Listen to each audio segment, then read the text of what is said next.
Arus sungai meluap, jembatan penghubung dua desa di Aceh Singkil hampir hancur total.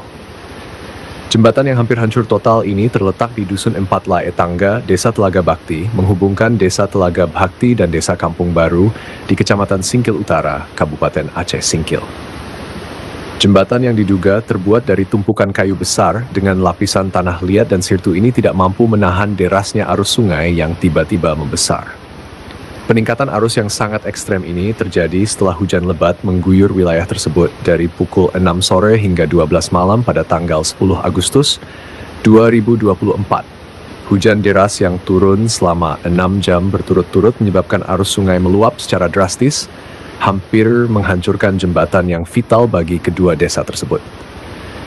Dampak dari bencana ini terhadap masyarakat masih dalam penilaian, namun hingga kini belum ada laporan korban jiwa atau cedera.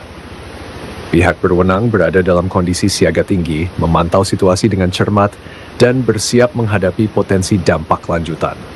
Masyarakat setempat yang meminta tidak disebutkan namanya melaporkan bahwa kendaraan roda 2 dan roda 4 tidak dapat melintasi jembatan yang nyaris rusak parah ini. Mereka mendesak pihak berwenang segera turun tangan untuk memperbaiki jembatan yang hampir rusak total demi keselamatan dan kelancaran transportasi warga. Dari Kabupaten Aceh Singkil untuk Media Singkil Video, Muhammad Studi melaporkan.